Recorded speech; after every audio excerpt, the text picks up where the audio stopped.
mesti orang baik sama orang tua dulu. Kalau dia nggak baik sama orang tua nanti nggak nyambung juga nanti. Nah makanya kita lihat lagi di bagi ayat yang lain, Allah kasih tahu lagi. Coba kita lihat ayat lain, surat yang 6.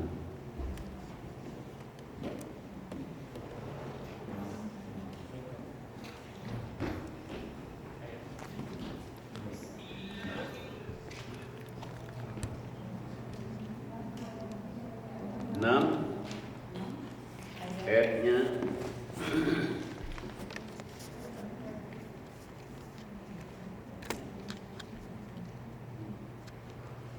132.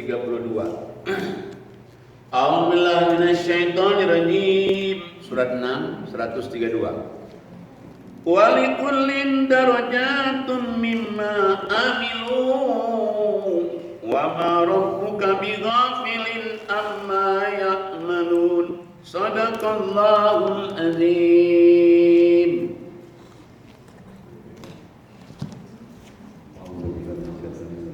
Bismillahirrahmanirrahim.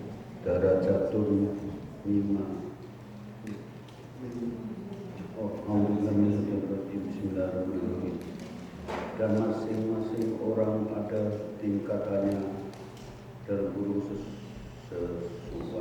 sesuai dengan apa yang mereka kerjakan, dan Tuhanmu tidak lengah terhadap apa yang mereka kerjakan. Jadi Allah katakan makanya masing-masing manusia itu akan tergantung dengan amal ibadahnya. Makanya usahakan dalam kehidupan kita ini jangan membiasakan kejahatan. Kadang-kadang orang itu dari iseng aja kayak gambling. Awalnya orang iseng, play, katanya, no problem katanya, ya just gambling ya $1, no problem. Tapi nanti tomorrow to be $2, after tomorrow to be $3, gambling $3. Next week $10. Nah, makanya Allah kasih tahu di dalam Al-Quran, jangan biasakan ini. Kalau dibiasakan ini nanti menjadi kebiasaan, dan setan selalu nyuruh kita berbuat jahat. Maka saya katakan tadi, orang gambling tidak ada yang beruntung. Saya tanya langsung ke orang yang tinggal di Las Vegas, ada nggak orang untung? Nggak ada katanya. Nggak ada, semua rugi semua. 3 kali dia kalah, nanti menang sekali itu juga pajaknya besar, temannya minta ini, temannya minta itu, tapi orang masih suka gambling lagi. Bahaya lagi, ada setonnya itu. Jadi kalau seandainya kita di sini ada yang suka gambling, udah stop gambling. Allah forbid us to play gambling. Atau yang biasa juga bisa nyobain drink alkohol. Dia bilang just a little bit. Ya memang sih just a little bit, tapi nanti lama-lama nanti bukan just a little bit loh. Akhirnya nanti more, bahaya itu. Nah makanya kepada kita biasakanlah yang baik-baik. Sama kalau kita biasakan yang baik, kita biasakan mengaji, baca Quran, biasakan sedekah. Tiap hari coba biasakan sedekah. Every day giving charity. Even $1. Setiap hari kita bilang giving sedekah $2, $3. Kita biasakan. Nanti kalau sudah biasa dan membiasakan kita giving charity, nanti kita kalau tidak giving charity itu ada perasaan yang ada loss, ada yang kurang.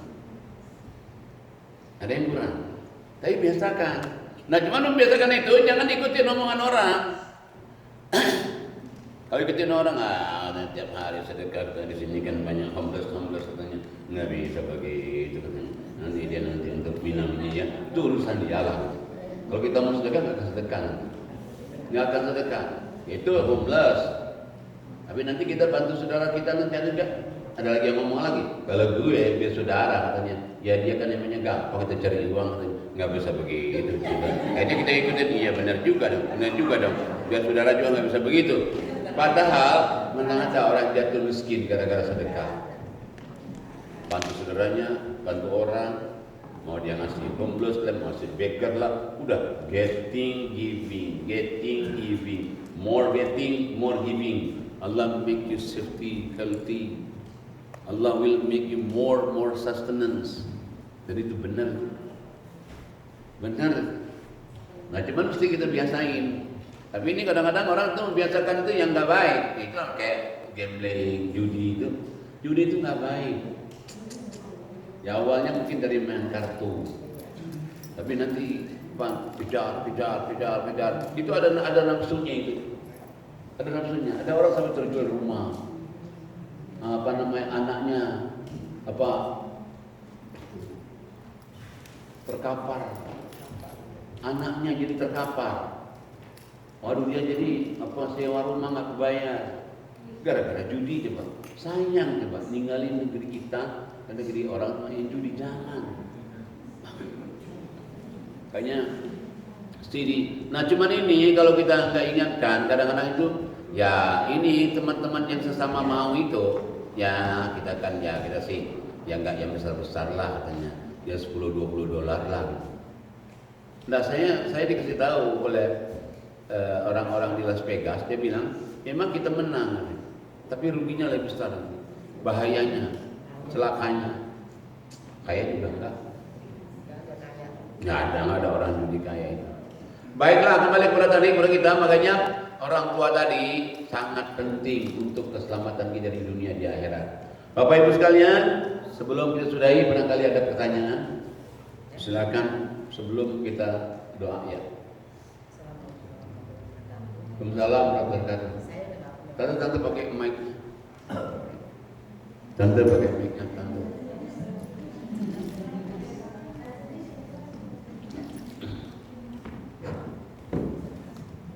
Assalamualaikum warahmatullahi wabarakatuh. Waalaikumsalam warahmatullahi wabarakatuh. Saya kebenaran sudah nggak punya dua-duanya Pak, dari orang tua saya maupun dari orang tua suami. Orang tua suami baru aja meninggal tahun ini. Yang saya mau tanyakan sekarang, kalau doa ya insya Allah saya masih mendoakan. Tapi selain daripada doa, apa lagi gitu Pak yang kita bisa berbakti? Karena kadang-kadang itu kangen Pak. Ibu rasa kangen gitu, pengen ketemu. Ya. Kalau di Quran ya itu suruh kita doa tadi itu. Setelah kita doa, kita menghubungkan saudara-saudara dia, saudara bapak kita, saudara ibu kita. Makanya kalau orang sering menghubungkan silaturahim kepada saudara bapak kita, saudara ibu kita, sebetulnya kita nguntungin bapak kita, ibu kita itu. Nah cuman kadang-kadang orang karena sudah meninggal bapaknya, akhirnya dia bilang, bapak ibu saya sudah meninggal, ngapain lagi? Sebetulnya nggak boleh begitu, nggak boleh begitu. Makanya kenapa di Quran itu selalu Allah katakan kerabat, termasuk kalau kita misalnya dari rezeki ini kita berikan, orang tua kita sudah meninggali, tapi misalnya kita berikan kepada adik bapak kita, kakak bapak kita. Itu nyenangin bapak ibu kita sebetulnya. Tapi kebenaran nggak ada Pak, habis semua dari keturunan bapak ibu. Oh kalau sudah habis semuanya, berarti just doa. Bisa misalnya seperti yang biasa beliau lakukan, seperti beliau bisa sedekah dekat rumah gitu. Jadi Pak, bersedekah apa yang beliau? Iya, bersedekah atas nama kita, tapi orang tua dapat. Saya pernah makan orang tua seperti saya Pak ya. Kita bersedekah orang tua dapat, kita sholat 5 waktu orang tua dapat, kita harus sholat tahajud orang tua dapat, semuanya dia akan nyambut ke orang tua semua. Kenapa? Orang tua itu amal apapun juga yang kita lakukan yang nyambung ke orang tua. Amal apapun juga. Makanya kenapa sampai malaikat itu kalau mendoakan kita, itu doanya apa? Supaya kita masuk surga sama orang tua. Itu doa malaikat tuh, supaya anak-anak kita. Coba lihat suratnya, surat 40 ini. Tante yang tanya, tante yang baca. Ya. Suratnya 40, ayatnya 7, 8, 9. Chapter 40, verse 7, 8, 9. A'udzubillahiminasyaitonirrajim. Bismillahirrahmanirrahim. 47. Malaikat-malaikat yang memikul arsy dan malaikat yang berada di sekelilingnya bertasbih, memuji Tuhannya, dan mereka beriman kepadanya, serta memintakan ampun bagi orang-orang yang beriman, seraya mengucapkan, Ya Tuhan kami, rahmat dan ilmu Engkau meliputi segala sesuatu. Maka berilah ampunan kepada orang-orang yang bertaubat dan mengikuti jalan Engkau, dan pelihara mereka dari siksa neraka yang menyala-nyala.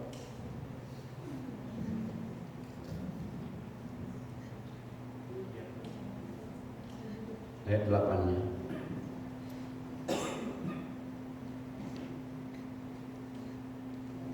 Ayat 8-nya.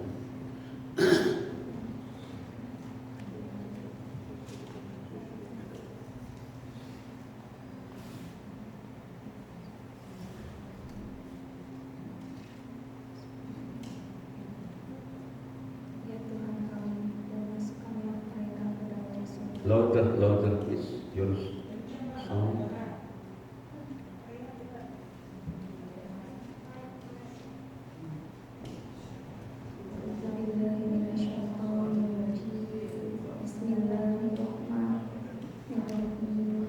Ya Tuhan kami, dan masukkanlah mereka ke dalam surga yang telah Engkau janjikan kepada mereka dan orang-orang yang soleh di antara bapak-bapak mereka dan istri-istri mereka dan keturunan mereka semua.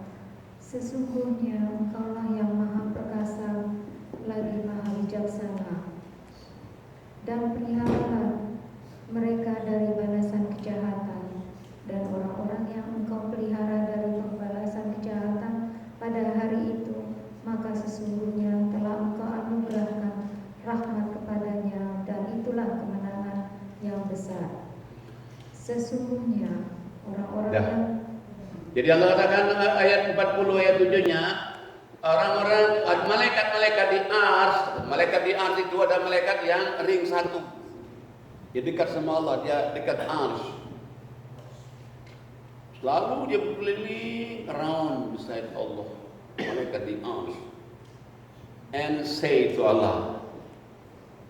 Dan selalu berdoa sama Allah, selalu dia tasbih, zikir kepada Allah. Dan dia berdoa sama Allah supaya ya Allah, orang-orang yang tobat, orang-orang beriman kepada Allah, orang-orang kembali kepada Allah, orang beriman itu ampunilah dosa-dosa mereka, terimalah amal-amal daripada mereka. Dan kata malaikat di ars ini, ya Allah, masukkanlah ke dalam surga mereka itu sama orang tuanya, sama keluarganya, sama anak cucu keturunannya. Kalau seandainya mereka punya salah, di ayat 9-nya, mereka punya kekurangan, berilah ampunan. Orang dapat rahmat darimu ya Allah. Itulah orang-orang yang disayangi Allah. Bayangin itu malaikat di ars, doanya itu. Nah makanya kalau orang makin banyak kita beramal ini, bukan saja nolong diri kita sebenarnya, nolong diri kita, nolong orang tua kita, nolong keluarga kita, nolong anak kita. Lihat lagi ayat yang lain lagi coba. Supaya lebih jelas lagi, surat 39 ayatnya 15. 39 15. Tante yang lain baca.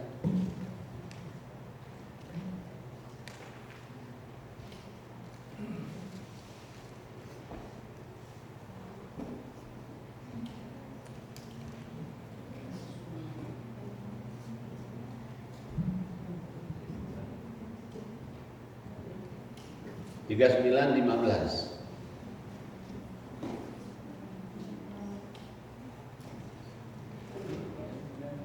Suratnya 39 ayatnya 15.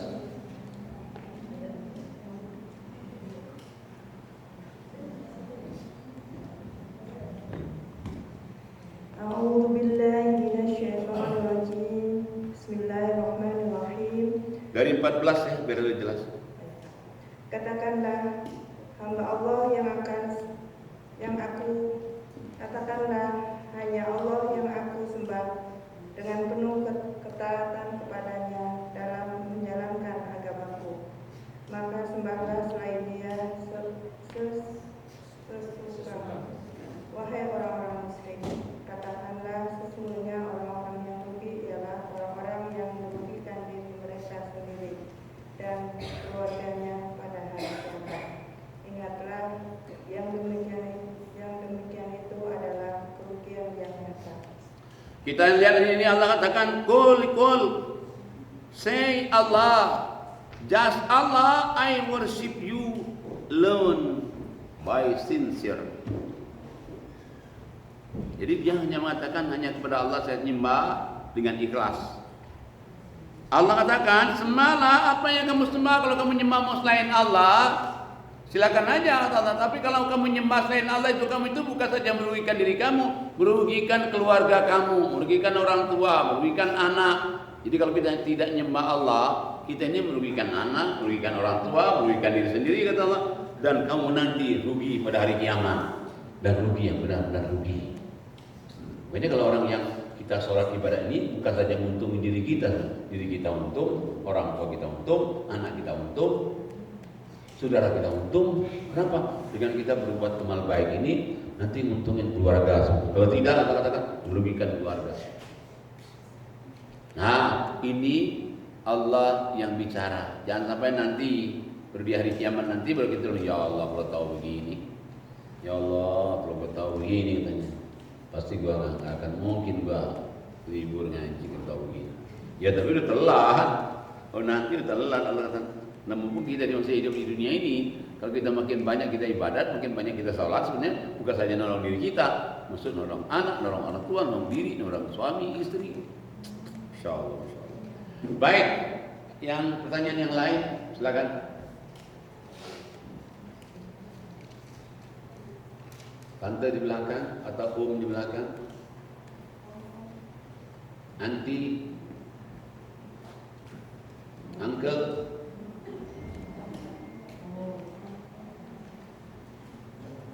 itu ada uncle di belakang. Assalamualaikum warahmatullahi wabarakatuh. Waalaikumsalam. Akan mic-nya bergerak.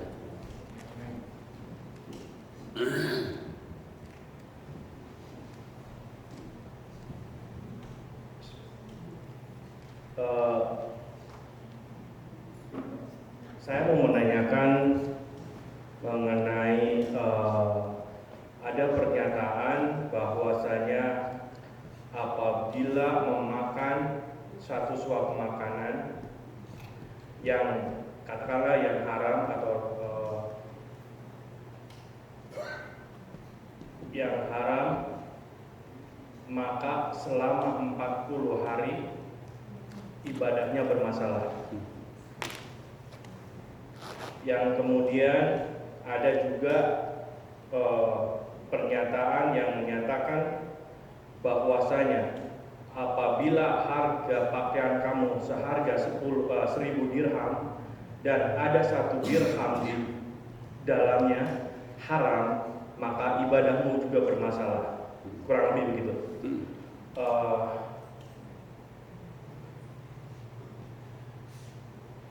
Ya, pertanyaannya coba lihat surat 16.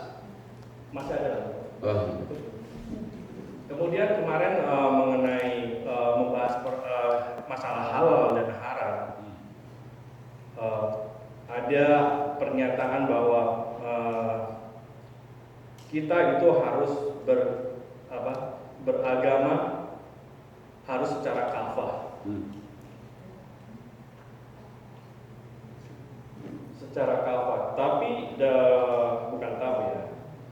Dalam kenyataan kita sehari-hari, kita tidak terlepas dari, apalagi kita hidup di Amerika ini, tidak terlepas dari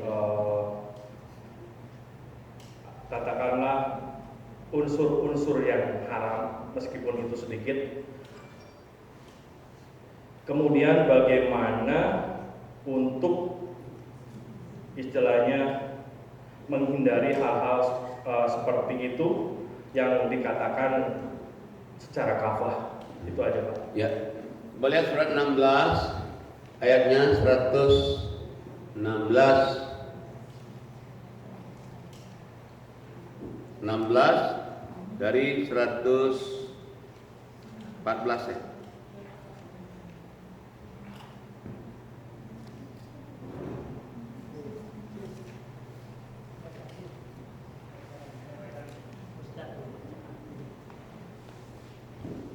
Dari 114, 119, 116 dan ya 116 sampai 117.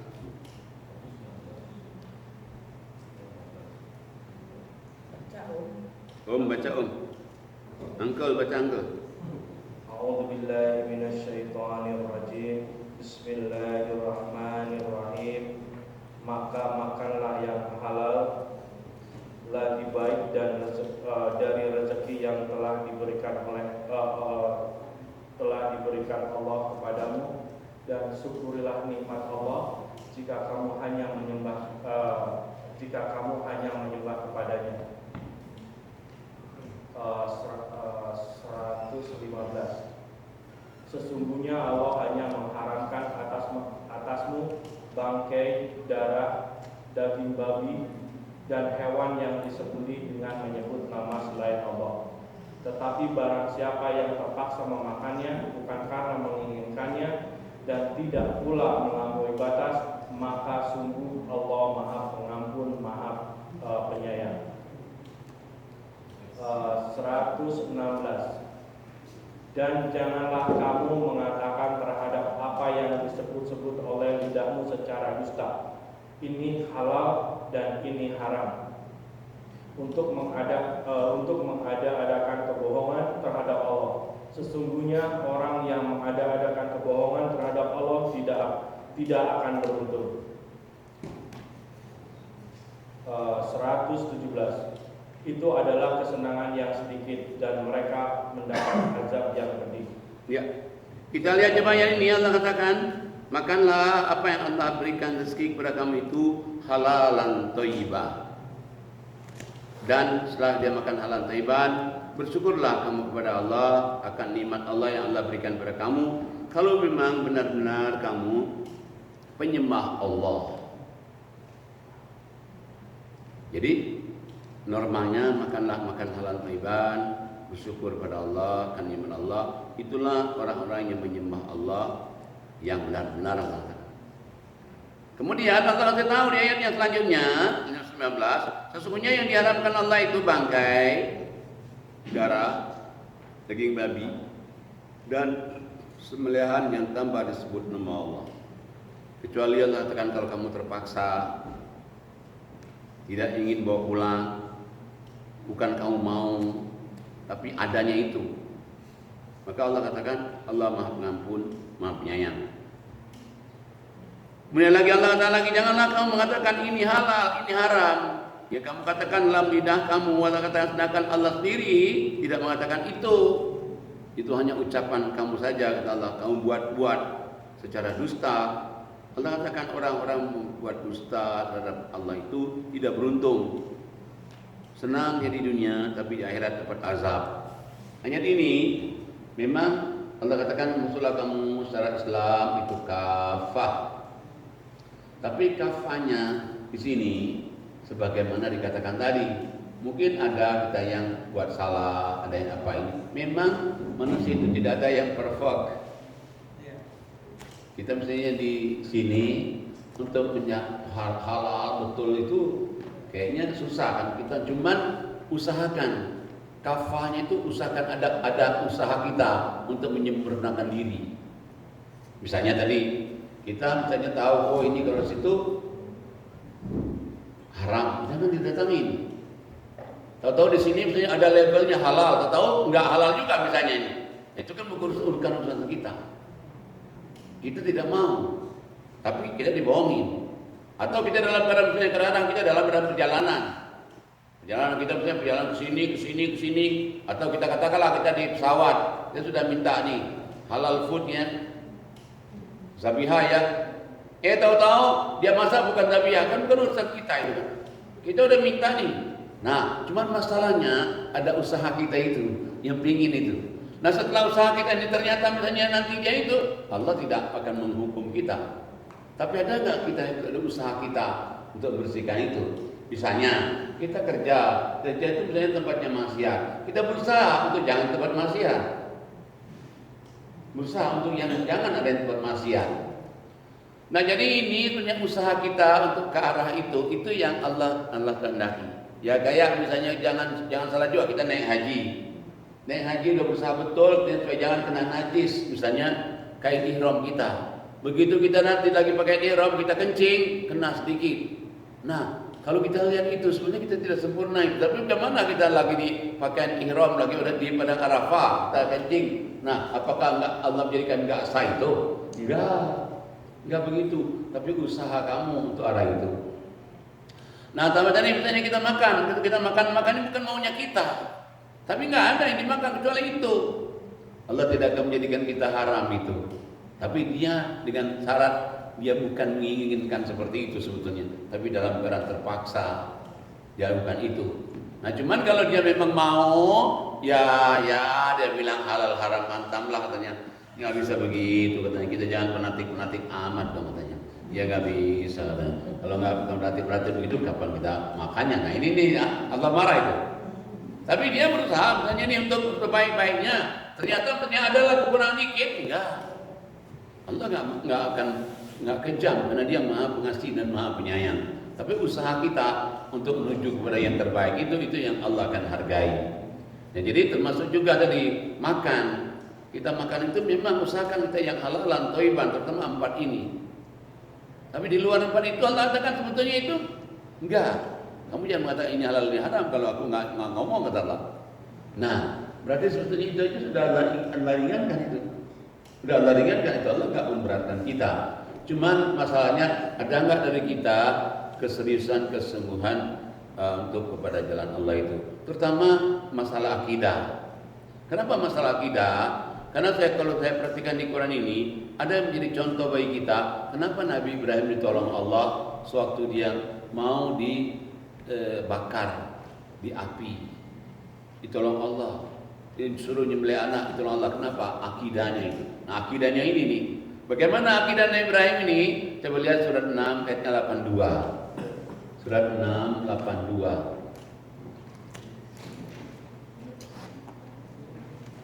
682.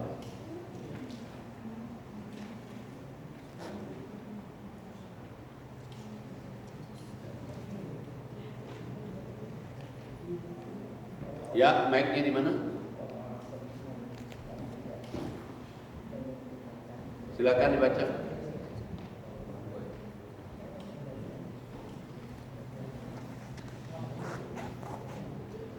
A'udzubillahi minasyaitonirrajim. Bismillahirrahmanirrahim.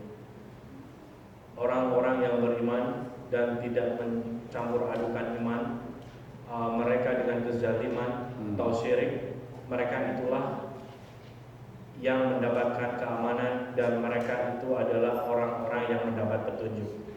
Jadi Allah katakan yang Allah kehendaki ini ke Nabi Ibrahim ini imannya luar biasa. Bayangin, dia beriman tapi tidak mencampur adukan dengan syirik, musyrik. Dia betul-betul hanya kepada Allah, dia minta tolong kepada Allah, mohon kepada Allah. Meskipun waktu dia mau dilempar ke dalam api itu, sampai Raja Namrud bilang, mintalah kamu kepada Tuhan kamu kalau memang kamu selamat. Bayangin, sebetulnya ada tawaran juga itu dari jin setan, mau lu gua bantu. Dia enggak, kepada Allah aja. Lu dalam keadaan mau diblosin begitu coba, tapi dia yakin Allah menolong. Benar, ditolong oleh Allah dia. Sama juga waktu dia nyembelih waktu nyembelih anaknya, nah Ibrahim disuruh sembelih anak.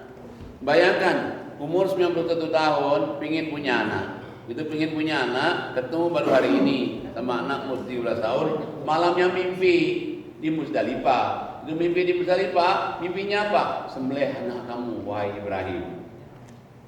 Bayangin, umur 91 tahun, punya anak, cakap, baik, suruh sembelih. Sampai Nabi Ibrahim, gimana ya ngomongnya sama anak saya ini? Jadi dia tidur, malamnya di Musdalifah, dia mimpi sembelih anak, bengong Nabi Ibrahim. Gitu Nabi Ibrahim nanya kan istrinya. Istrinya nanya, Siti Hajar, Kenapa sih Bi? Kok bengong aja Bi? Kok kemarin senang, bahagia? Kok ini kok bengong aja Bi? Kata anak Ibrahim menggeleng pulang. No, nggak apa-apa. Si anak pintar nanya juga, Bi, kenapa sih Bi? Apa Mael punya salah? Apa Umi punya salah? Kok diam aja? Karena Nabi Ibrahim itu bukan bengong apa ada kesalahan anaknya atau istrinya. Dia bengong apa? Kok perintahnya nyembelih anak? Tapi Nabi Ibrahim apa? Dia tanya anaknya, wahai Ismail, bagaimana kalau aku nyembelihmu? Apa kata Ismail? Laksanakan wahai ayahku. Insya Allah aku jadi orang yang sabar. Nyembelih anak coba. Umur 13 tahun ngomong laksanakan Abi. Insya Allah aku jadi orang sabar. Nabi Ibrahim, hah? Ya kaget, anak umur 13 tahun laksanakan Abi. Sudah aku jadi orang sabar. Akhirnya Ibrahim begitu nanti berarti kalau kita lihat Ismail ini lebih mencintai Allah daripada dirinya. Didorong lagi oleh si uminya. Uminya bilang Pi, laksanakan Pi. Kalau memang itu perintah Allah, berarti dia anaknya disembelih. Padahal dia yang melahirkan sendiri loh. Melahirkan sendiri itu dia. Melahirkan sendiri. Nabi Ibrahim balik lagi ke istri yang pertama. Balik lagi ke istri pertama. Dia sendiri melahirkan, nyari air sendiri coba. Tapi dia lebih mencintai Allah daripada anaknya. Ismail lebih mencintai Allah daripada anaknya. Nabi Ibrahim lebih mencintai Allah daripada anaknya. Nabi Ibrahim itu meskipun dia kalah sama istri, Nabi Ibrahim itu kalah sama istri sebetulnya. Kok di mana tahunya kalah sama istri? Ibu-ibu mungkin belum tahu ya. Sejarahnya orang punya anting-anting itu sebenarnya sejarahnya dari Nabi Ibrahim. Kenapa? Karena Nabi Ibrahim itu begitu dia nikah sama Siti Sarah, nggak punya anak. Itu dia nggak punya anak, maka Nabi Ibrahim bilang, Roh, gimana kalau abang nikah lagi Roh? Karena abang ingin punya keturunan. Dijawab oleh Siti Sarah, boleh, asal orangnya dari aku. Bolehlah Roh, nggak apa-apa, asal aku bisa punya keturunan. Akhirnya dikasihlah Siti Hajar. Nah Siti Hajar ini, kononnya katanya pembantunya, kononnya macam-macam lah. Akhirnya udah diterima. Waktu dia belum hamil, nggak ada jealous, nggak ada no jealous at all. Begitu pregnant, nah pregnant ini si Siti Hajar mulai itu cemberut. Sampai Siti Sarah bilang, kasih dia anting-anting tuh Sarah Hajar itu, biar dia jelek. Ya min, karena kalah sama istri kan. Ya min, dikasih anting-anting, makin cantik coba. Kasih dia kalung tuh, Ya min, jangan galak-galak ke min. Dikasih kalung, makin cantik.